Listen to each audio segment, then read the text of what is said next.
Hello friends, मैं हूं doctor विकास विजय और आप देख रहे हैं हमारा चैनल अकाउंट्स गुरु। तो आज है डे 9 और चैप्टर है फंडामेंटल्स ऑफ पार्टनरशिप, जो काफ़ी रिक्वेस्ट आप लोगों की आई। तो ये फंडामेंटल्स ऑफ पार्टनरशिप का आज कॉन्सेप्ट बिल्डिंग क्लास है, यानी जिसमें मैं पूरे फंडामेंटल्स चैप्टर को एक्सप्लेन करूंगा। तो जिन स्टूडेंट्स को इस चैप्टर में प्रॉब्लम रही है, आज के बाद इस वीडियो को देखने के बाद मैं उम्मीद करता हूं कि उनकी वो सारी प्रॉब्लम दूर हो जाएगी। और जो नेक्स्ट पार्ट में हम इसके कॉम्प्रिहेंसिव क्वेश्चंस लेके आएंगे, एनसीईआरटी बेस्ड क्वेश्चंस लेके आएंगे जो एक्सपेक्टेड है, और मोस्ट इंपॉर्टेंट हॉट्स, वो पार्ट भी आप मिस मत करना। बट आगे बढ़ने से पहले मैं पूछना चाहूँगा बच्चों कि अगर अभी तक आपने हमारे चैनल अकाउंट्स गुरु नहीं सब्सक्राइब किया तो प्लीज़ जल्दी से सब्सक्राइब कीजिए, क्योंकि आने वाली जो वीडियो है वो और भी इंपॉर्टेंट है और बहुत सारे सरप्राइजेज हैं आपके लिए। फाइन, तो चलते हैं इस वीडियो में डे 9 फंडामेंटल्स ऑफ पार्टनरशिप। और जैसा कि नाम ही बताता है, फंडा, यानी किसी भी चीज़ का फंडा अगर स्ट्रांग नहीं है आपका, तो मान लीजिए कि आप अच्छा कर ही नहीं सकते लाइफ में। तो फंडा is very very important. Fine, और अगर फंडा नहीं है आपके, यानी फंडा स्ट्रांग नहीं है, तो डेफिनेटली वो आपके लिए हेडेक होगा, यानी वो आपको मेंटल भी बना सकता है। क्यों? क्योंकि वो परेशान करेगा जब आप क्वेश्चंस कर रहे होंगे, यानी वो न्यूमेरिकल जब आप सॉल्व कर रहे होंगे तो कुछ कॉन्सेप्ट्स अगर आपके क्लियर नहीं है इनमें से, तो डेफिनेटली फिर वो प्रॉब्लम क्रिएट करते हैं। तो फंडामेंटल यानी फंडामेंटल बेसिक्स पूरी पार्टनरशिप का बेसिक है, यानी जो रियल बिजनेस भी कर रहे हैं हम, वो इन्हीं बेसिक जो है पार्टनरशिप डीड मान लीजिए, एग्रीमेंट वगैरह, इन्हीं के बेस पे हम लोग करते हैं। तो हमारे फंडा स्ट्रांग होने चाहिए ताकि हमारे अकाउंट्स की जो परफॉर्मेंस है ओवरऑल बहुत अच्छी रहे। और ये है हमारा पार्टनरशिप के बेसिकली फंडामेंटल्स। तो इस चैप्टर में क्या क्या कवर करने वाले हैं? सबसे पहले अबाउट द पार्टनरशिप। बच्चे, मैं बता दूं आपको कि जैसा कि हम जानते हैं कि जो हमारे थ्योरी क्वेश्चंस आते हैं 1 मार्क का, उसमें हम ये पार्टनरशिप का क्वेश्चन, एक फंडामेंटल्स का क्वेश्चन जरूर पूछते हैं, और उसके अंदर हम आपसे पूछ सकते हैं may be for example define partnership, और वहां पे आपको सेक्शन 4 जो 1932 है पार्टनरशिप का, एग्जैक्ट टू वर्ड लिखना है कि it is the relation between two और more persons who have agreed to share the profits of a business carried on by all और any of them acting for all. Means यहाँ पर जो partnership business है, यहाँ पे कम से कम 2 persons का होना जरूरी है, एक एग्रीमेंट का होना जरूरी है, और शेयरिंग ऑफ प्रॉफिट्स का। तो ये आपको डेफिनेशन याद होनी चाहिए। उसके बाद हम आपसे पूछते हैं फीचर्स, और इसी डेफिनेशन में इसके सारे फीचर्स आ गए हैं, और इस फीचर्स में हम म्यूचुअल एजेंसी भी आपसे पूछ सकते हैं। Fine, then about the partnership deed. What is deed? Basically, it is a document which is in the written form among the partners, which contains the rules and regulations on the basis of which the firm is being run. तो वो partnership deed आपको पता होनी चाहिए। फिर deed के बारे में लिखा होता है, इसके अंदर क्या क्या होने चाहिए। गिव टू में भी आपसे पूछ सकते हैं, जो कंटेंट है पार्टनरशिप डीड का, कोई भी 3 या 4 बता दीजिए। तो उसके अंदर capital contribution, profit sharing ratio, salary कितना मिलेगा, इस तरह की 4-5 चीज़ें आप उसमें मेंशन कर सकते हैं। लेकिन बोर्ड के पॉइंट ऑफ व्यू से जो उससे इंपॉर्टेंट एस्पेक्ट है क्वेश्चन, वो है ये वाला, और वो है provisions in the absence of deed. यानी अगर पार्टनर्स ने डीड नहीं बनाई, मे बी एनी रीज़न, चाहे वो बेस्ट फ्रेंड थे या 2 ब्रदर थे या 2 कोई रिलेटिव, क्लोज रिलेटिव थे, और उनको स्टार्टिंग में ये लगा कि हमें एग्रीमेंट राइटिंग की जरूरत क्या है, हमारा तो अच्छा रिलेशन है, बट फ्यूचर में 5 साल, 10 साल, 15 साल बाद अगर आपस में कोई फ्रिक्शन आ जाती है, मिसअंडरस्टैंडिंग क्रिएट हो जाती है, और बात कोर्ट तक पहुंच जाती है, तो वहां पर डिसीजन लिए जाते हैं on the basis of partnership deed. और अगर वो डीड नहीं बनाई, फिर क्या रूल्स एप्लीकेबल होंगे, उस केस में हमारा ये टॉपिक बहुत इंपॉर्टेंट है। और यहाँ इंपॉर्टेंट बात यह आती है कि हम सब जानते हैं कि प्रॉफिट शेयरिंग रेशियो इक्वल होता है, और जो लोन पार्टनर्स ने प्रोवाइड कर रखा है किसको, फर्म को, उसके ऊपर फर्म हैज़ टू पे the interest on loan 6% per annum. लेकिन मैं ये बात कहना चाहूँगा, दोबारा सुन लीजिए, ये जो इंटरेस्ट ऑन लोन है, ये जो पार्टनर्स देता है फर्म को, ये फर्म की लायबिलिटी है। फाइन, और इस पर 6% पर एनम वर्ड जरूर बोलना है। अगर आपने सिर्फ 6% लिख दिया तो आपका हाफ मार्क्स कट सकता है, और उसको हम गलत भी मान सकते हैं, यानी पर एनम लिखना बहुत ज़रूरी है। दूसरा, मान लीजिए अगर फर्म ने लोन दे रखा है पार्टनर को, यानी वो बैलेंस शीट के एसेट साइड पे आता है पार्टनर्स लोन, जो हम डेथ में भी देख चुके हैं, जो हम डिसोल्यूशन में भी देख चुके हैं, उस पर ये रूल लागू नहीं है 6% का। तो समझिए बात को, ये रूल किस पे लागू है हमारा, कि जो फर्म ने लोन बोरो किया है पार्टनर से, उसके ऊपर। बाकी तो 3 चीज़ें और हैं इसके अंदर, कोई कमीशन या सैलरी नहीं देंगे हम, कोई इंटरेस्ट ऑन कैपिटल अलाउड नहीं होगा फर्म के थ्रू, और ना ही firm can charge any interest on drawing. तो ये 5 एस्पेक्ट्स हैं provisions in the absence of partnership deed. और ध्यान रखिएगा इंटरेस्ट ऑन लोन के बारे में और प्रॉफिट शेयरिंग रेशियो। मैंने कितनी बार देखा है कॉम्प्रिहेंसिव एडमिशन के क्वेश्चन में, रिटायरमेंट के क्वेश्चन में, डेथ के क्वेश्चन में, कि जब पार्टनर्स का प्रॉफिट शेयरिंग रेशियो नहीं गिवन होता, वहाँ बच्चे क्या करते हैं, बिना क्वेश्चन में मेंशन हुए भी उनको कैपिटल रेशियो में बांट देते हैं। मैं दोबारा बोलना चाहूँगा, जब प्रॉफिट शेयरिंग रेशियो ना गिवन हो तो हमें इक्वल बांटना चाहिए, बट बच्चे क्या करते हैं, कैपिटल के रेशियो में बांट देते हैं। बच्चे कैपिटल के रेशियो में कब बांटना है, when it is specifically mention in the question that profits are to be shared in the ratio of capitals, otherwise कभी नहीं करना। फाइन, तीसरी बात करते हैं। तीसरा एस्पेक्ट आता है हमारा फिक्स और fluctuating capital. What is the meaning of fix, या और you can say what is the difference between fix and fluctuating. हम इसमें सबसे 1 मार्क का थ्योरी भी पूछ सकते हैं, फाइन।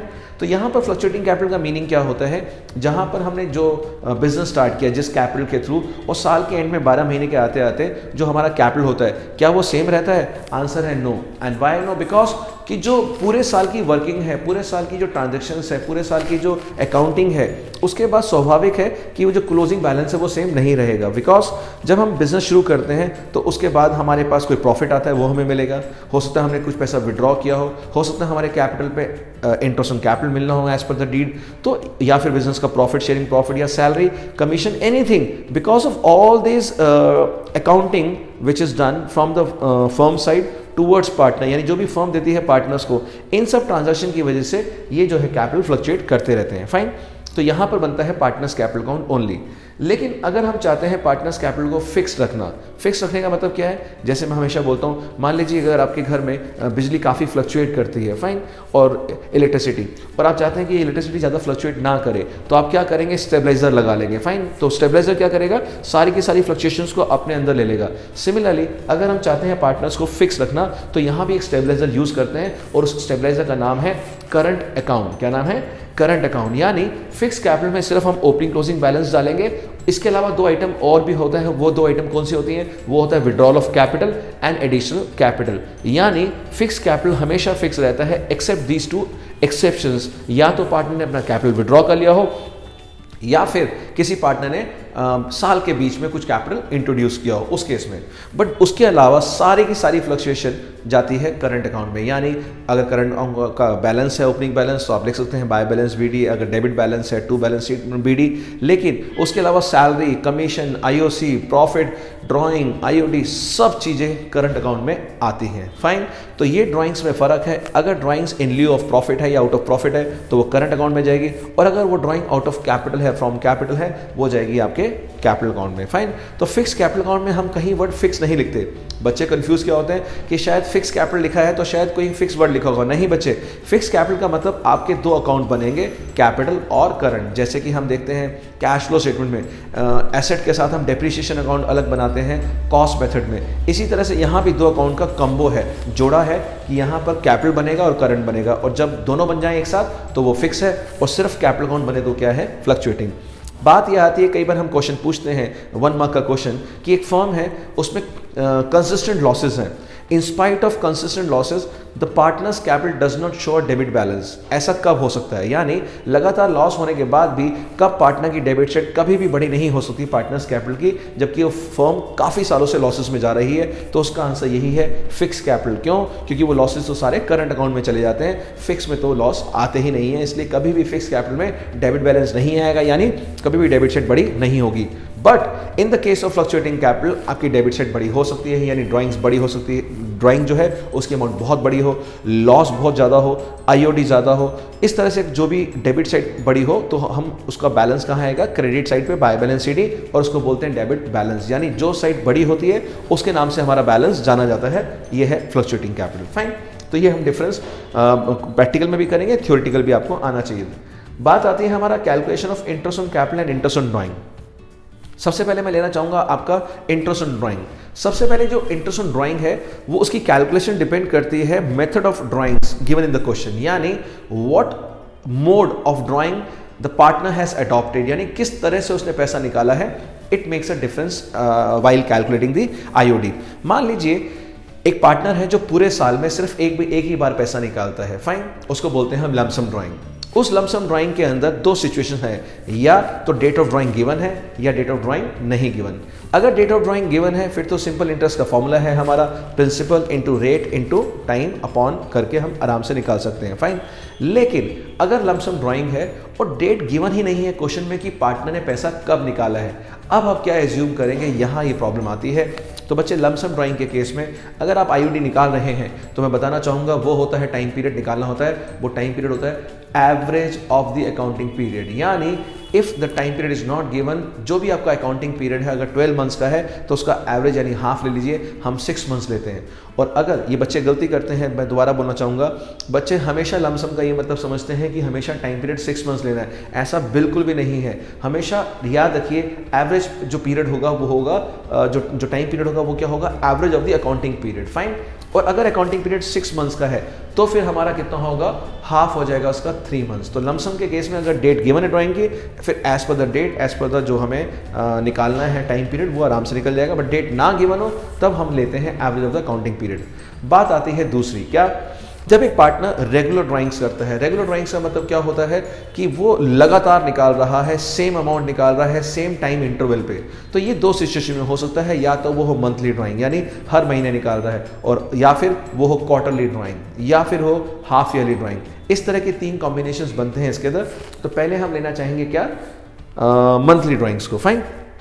अब मंथली ड्राइंग्स जो होती है, मान लीजिए आपने हर महीने की फर्स्ट डेट को निकाला, फॉर एग्जांपल आपने निकाला 1 अप्रैल, 1 मई, 1 जून, करते करते करते आपने 1 मार्च को निकाला।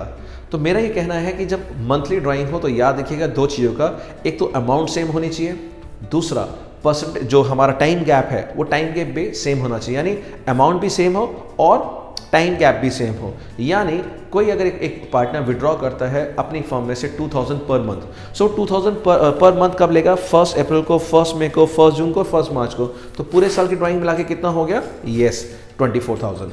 रेट गिवन होगी, मान लीजिए 12%, 18%, जो भी गिवन हो वो ले लेंगे। टाइम क्या लें, यहाँ टाइम का रोल बड़ा इंपॉर्टेंट है बच्चे। तो आप समझ लीजिए जो ड्राइंग 1 अप्रैल को करी होगी आपने, वो तो पूरे 12 मंथ्स यूज होगी, पूरे 12 मंथ्स। और जो लास्ट ड्राइंग आपने 1 मार्च को की होगी वो कितना, 1 मंथ। तो हम यहाँ लेते हैं एवरेज अकाउंटिंग पीरियड, यानी time left after first drawing plus time left after last drawing divide by 2, यानी 12 + 1/2, 13/2, 6.5 मंथ्स, फाइन। यहाँ फिर दोबारा बात ये आती है कि अगर यही ड्राइंग पर मंथ सिर्फ 6 मंथ्स के लिए की होती, 6 मंथ्स के लिए, यानी अप्रैल, मई, जून, जुलाई, अगस्त, सितंबर, यानी इन 6 महीने के अंदर की होती, तो पहली ड्राइंग जो 1 अप्रैल को होती वो कितने मंथ्स होती, यस 6 मंथ। और जो हमने 1 सितंबर को की होती वो 1 मंथ। तो 6 + 1/2 यहाँ पर हमारा होता 3.5 मंथ्स। तो समझिएगा 12 मंथ्स के हिसाब से जो है फॉर्मूला, जो टाइम पीरियड है वो अलग आएगा, 6 मंथ्स के लिए अलग आएगा। और इसके लिए कॉमन फॉर्मूला क्या याद कर लीजिए, time is equal to n + 1/2, यानी जब भी drawing in the beginning of each month हो और 12 महीने के लिए हो तो n 12 बन जाएगा, 6 मंथ्स के लिए हो तो n 6 बन जाएगा। तो ये था beginning of each month. Next है drawings in the middle of each month, यानी हर महीने के बीच में हो, हर महीने की 15 तारीख को हो, 15 अप्रैल, 15 मई, 15 जून एंड लास्ट में 15 मार्च। इस केस में भी जो फर्स्ट ड्राइंग है 15 अप्रैल की, उसका टाइम पीरियड है 11.5 मंथ्स और लास्ट वाले का है 0.5, दोनों को ऐड करेंगे तो 12 आएगा, 12/2 6 मंथ्स, तो मिडिल के लिए हमारा आता है 6 मंथ्स। सिमिलरली आप 6 मंथ्स का भी कैलकुलेट कर सकते हैं। Last drawing at the end of each month, यानी पहली ड्राइंग हमने अप्रैल के एंड में करी, यानी वो 11 महीने यूज हुई, और last drawing 31 March of the next year किया, यानी करंट ईयर के एंड में किया, तो वो 0 मंथ। तो 11 + 0/2 यानी 5.5 मंथ्स आएगा। तो यहाँ पर हम 3 फॉर्मूले याद करने चाहिए कि बिगिनिंग के लिए n + 1/2, मिडिल के लिए n/2 और एंड के लिए n - 1/2, क्योंकि 1 मंथ हमेशा कम होगा, क्योंकि पहला मंथ तो निकल चुका है, इसलिए हमेशा 1 मंथ हम माइनस पहले से ही कर देते हैं। ये शॉर्टकट फॉर्मूला है n - 1/2। तो 3 फॉर्मूले कौन से हुए, n + 1/2, n/2, n - 1/2। बट ये शॉर्टकट कब लगेंगे, जब ड्राइंग सेम हो और टाइम गैप सेम हो। चलते हैं नेक्स्ट हमारा क्वार्टरली ड्राइंग्स पे। क्वार्टरली ड्राइंग्स में भी आप जानते हैं what is the meaning of quarter, कि साल में 4 बार विड्रॉ करते हैं आप, और पहला क्वार्टर हमारा अप्रैल, मई, जून, उसके बाद जुलाई, अगस्त, सितंबर, अक्टूबर, नवंबर, दिसंबर, जैन, फेब, मार्च। अब या तो आप ड्राइंग यही 2000 रुपये हर क्वार्टर के बिगनिंग में कर रहे हैं, या मिडल में कर रहे हैं, या हर क्वार्टर के एंड में कर रहे हैं। यहाँ पर एक गलती बच्चे बहुत करके आते हैं कि अगर 2000 अमाउंट विड्रॉ हुई है पर क्वार्टर तो 4 से मल्टीप्लाई करना है, प्रिंसिपल अमाउंट 8000 होगी, और पर मंथ के अंदर आपको 2000 को मल्टीप्लाई करना था 12 से, और वहाँ 24,000। तो ये ध्यान रखिएगा, यहाँ पे 4 से करना है। नाउ अगर बिगिनिंग ऑफ ईच क्वार्टर है तो पहली ड्राइंग हुई 1 अप्रैल को, फाइन, 1 अप्रैल को, और जो लास्ट ड्राइंग है वो कब हुई है, 1 जैन को, फाइन। तो 1 अप्रैल वाली तो कितने मंथ्स यूज हुई है, 12 मंथ्स, और 1 जैन जो विड्रॉ हुआ, जैन, फेब, मार्च, 3 मंथ्स। सो 12 + 3/2 यानी 15/2 7.5 मंथ्स। और यहाँ फॉर्मूला बनता है shortcut beginning of each quarter का n + 3/2, आप नोट कर सकते हैं n + 3/2। फाइन। नेक्स्ट चलते हैं मिडिल ऑफ ईच क्वार्टर, यानी हर क्वार्टर के बीच में। यानी जो पहली ड्राइंग आपने करी वो करी 15th ऑफ मई, यानी जो हमारा क्वार्टर था अप्रैल मई जून का, मई मंथ बीच का था, और जो मई मंथ बीच का था उसकी भी बीच की तारीख कौन सी हुई? 15th of May. अब ये जो 15th ऑफ मई को आपने विड्रॉ किया, ये साल के एंड तक 10.5 मंथ तक पैसा यूज होगा। और जो हमारा लास्ट क्वार्टर है वो है जैन फेब मार्च, उसका बीच का कौन सा है? फेब, और उसके 15 फेब को आपने पैसा निकाला है, और 15 फेब से लेके 31 मार्च would be 1.5 months. So at the two 10.5 + 1.5 it becomes 12, and 12/2 is what? 6 months, यानी यहाँ पर टी रहेगा n/2। बात करते हैं एंड ऑफ ईच क्वार्टर की। तो पहला क्वार्टर हमारा अप्रैल मई जून, यानी 30 जून को आपने विड्रॉ किया, तो 30 जून से 31 मार्च जो होगी वो कितने मंथ्स आपने यूज़ किया? 9 मंथ्स। और जो लास्ट क्वार्टर है जैन फेब मार्च, उसको आपने 31 मार्च को किया होगा, और उसका कितना होगा? 0। तो यहाँ पे टाइम पीरियड लिखेगा 9 + 0/2 4.5 मंथ्स, यानी यहाँ टाइम रहेगा क्या? n - 3/2। तो 3 फॉर्मूले हो गए हमारा, n + 3/2, n/2, n - 3/2। फाइन। इसी तरह से हम हाफ ईयरली भी कर लेंगे कि beginning of each half year है, middle of each half year या end of each half year, accordingly हम टाइम पीरियड कैलकुलेट कर सकते हैं। बात करते हैं हमारा इंटरेस्ट ऑन कैपिटल का। इंटरेस्ट ऑन कैपिटल में याद रखिए बच्चे कि जो फर्म दे रही है इंटरेस्ट, वो देती क्यों है? बिकॉज वो आपका मनी यूज़ कर रही है, और जो मनी यूज़ किया है वो कौन सा मनी यूज़ होगा? जो आपने फर्म में इन्वेस्ट कर रखा है। तो इन्वेस्ट कब करते हैं? या तो साल के स्टार्टिंग में नया बिजनेस है, या फिर जो बैलेंस कैरी फॉरवर्ड होता है फर्स्ट अप्रैल को पिछले साल से। तो याद रखिएगा, हमेशा interest on capital is always allowed on the opening capital of the year. जो भी ईयर आपके पास गिवन है उसके जो बिगनिंग में है उस कैपिटल पे हमें आईओसी देना है। बात यह आती है कि चलो ओपनिंग पे तो दे दिया, बट अगर मान लीजिए किसी ओनर ने, किसी प्रोप्राइटर जो भी पार्टनर है, उसने 3 महीने के बाद बिजनेस में और पैसा इन्वेस्ट कर दिया, पैसे की जरूरत थी, उसको बोलेंगे एडिशनल कैपिटल। क्या इस पर हम इंटरेस्ट नहीं देंगे? बच्चे पूछते हैं। नहीं बच्चे, इस पर भी देंगे हम, क्योंकि एडिशनल कैपिटल है तो डीड में लिखा होता है कि वो आपको सभी कैपिटल पे हम आईओसी देंगे, चाहे वो ओपनिंग हो चाहे वो एडिशनल कैपिटल हो। फाइन। और अगर मान लीजिए किसी पार्टनर ने कैपिटल विड्रॉ किया है तो उतने ही मंथ्स का हम देंगे जितने मंथ्स हमने पैसा यूज़ किया है। अगर मान लीजिए मैंने 2 लाख रुपीज़ लगाए और 2 लाख रुपीज़ मैंने फर्स्ट 3 मंथ्स में लगाए, उस 3 मंथ्स के बाद मैंने 50 निकाल लिया बिजनेस से, तो पहले 3 मंथ्स मुझे 2 लाख में मिलेगा आईओसी, और बाकी के 9 मंथ्स मुझे मिलेगा 1,50,000 के ऊपर। तो ये है हमारा आईओसी का। और अगर आपको ओपनिंग कैपिटल नहीं गिवन, यानी क्लोजिंग गिवन है, then you have to find the opening capital, यानी रिवर्स ऑर्डर में चलना है आपको। कैसे? क्लोजिंग कैपिटल, और उसमें जो पहले माइनस कर चुके थे ड्राइंग उसको ऐड कर दो, और जो प्रॉफिट ऑलरेडी इंक्लूडेड था उसको माइनस कर दो, and you will get the opening capital. Similarly और भी कुछ जो चीज़ इसमें प्लस या माइनस हो चुकी होंगी उसको भी आप एडजस्ट करके ओपनिंग निकाल सकते हैं। फाइन।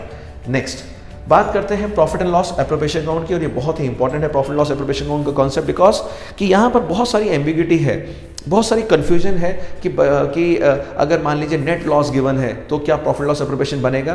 तो यस, एनसीईआरटी के हिसाब से if you have the net loss तो वो डेबिट साइड पे आ जाएगा, opening balance, and if you have a net profit तो वो क्रेडिट पे आ जाएगा।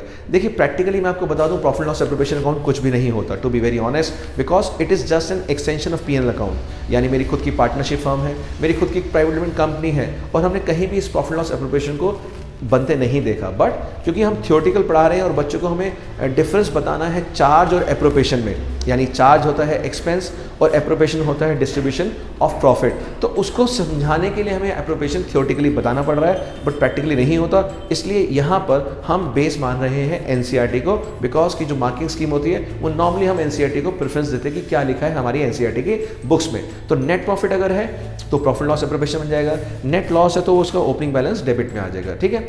नाउ अब एप्रोप्रिएशन में आता क्या क्या है? सबसे पहले देखिए फर्म जो प्रॉफिट है अपना, उस प्रॉफिट को बांट रही है पार्टनर्स के बीच में। तो कैसे कैसे बांटेगी? जो हमने उसकी डीड में लिखा होगा, यानी जो हमने प्रोविजंस बना रखे हैं डीड के अंदर कि इतना पार्टनर्स को सैलरी देना है, इतना पार्टनर्स को इंटरेस्ट ऑन कैपिटल देना है, या कमीशन देना है, या उससे इतना इंटरेस्ट ऑन ड्राइंग हमें चार्ज करना है, तो या इतना फर्म जनरल रिजर्व में पैसा जोड़ के रखेगी अपने लिए फ्यूचर के लिए। तो ये सब चीज़ें आपको प्रॉफिट लॉस एप्रोप्रिएशन में शो करनी है। बट ये ध्यान रखना है कि इसके अंदर सिर्फ क्या आएंगे आइटम्स ऑफ एप्रोप्रिएशन, यानी चार्ज अगेंस्ट द प्रॉफिट नहीं आता। लेकिन अगर मान लीजिए एग्जाम में क्वेश्चन में गिवन है कि कुछ चार्जेस थे जो हम देना भूल गए, जो हमने प्रोवाइड करना भूल गए थे। क्या अब हम यहाँ दिखा सकते हैं? येस, बट ये हम डेबिट साइड पे नहीं दिखाएंगे, ये हम क्रेडिट साइड में नेट प्रॉफिट में से माइनस कर सकते हैं, या फिर आप इसके लिए प्रॉफिट लॉस अकाउंट पहले अलग से बना सकते हैं। यानी पहले प्रॉफिट लॉस अकाउंट बनाइए, नेट प्रॉफिट लिखिए और डेबिट साइड पे सारे चार्जेस लिखिए, मैनेजर्स कमीशन है, rent paid to a partner है, इंटरेस्ट ऑन पार्टनर्स लोन है, और फिर वो जो बैलेंस नेट प्रॉफिट आए उसको आप ट्रांसफर कर दीजिए प्रॉफिट लॉस एप्रोप्रिएशन में। ये है पहला ऑप्शन 1।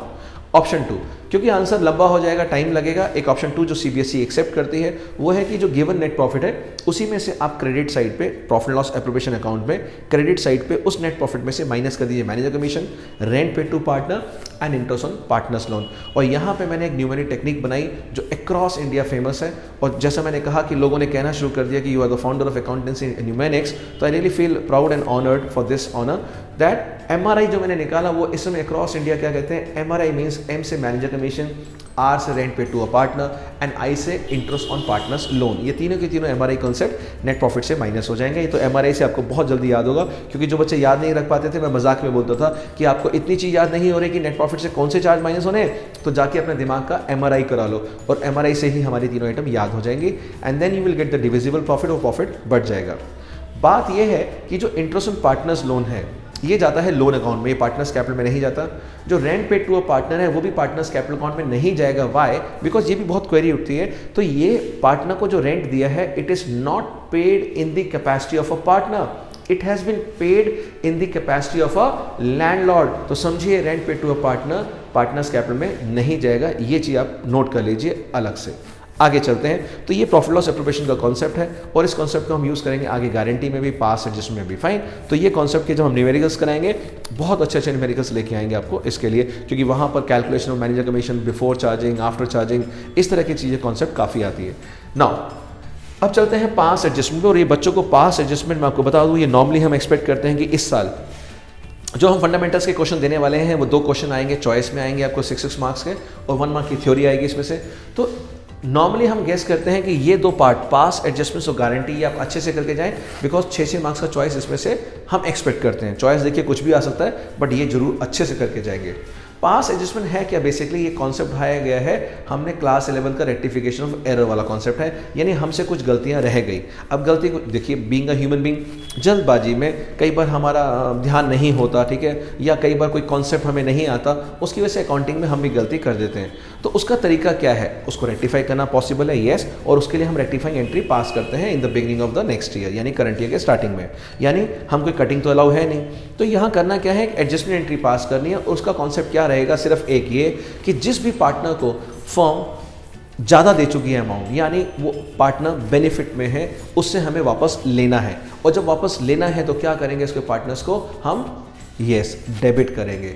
यहाँ फंडा वाली बात आ जाती है, फंडामेंटल, यानी अगर फंडा क्लियर ना हो तो आदमी मेंटल हो सकता है, क्योंकि इस केस में बच्चा क्या सोचता है कि जिससे हमें पैसा लेना है वो गिवर है, उसको क्रेडिट कर देता है। ये बहुत बड़ी गलती है। सिमिलरली किसी पार्टनर को अगर कम मिला है पैसा, तो कम मिला है तो वो नुकसान में है, तो उसको बेनिफिट देना है तो उसको हम क्रेडिट करेंगे, बिकॉज कैपिटल अकाउंट में क्रेडिट होने से उसका कैपिटल बढ़ जाता है, तो उसको बेनिफिट मिल जाता है, तो पार्टनर्स कैपिटल अकाउंट क्रेडिट होगा।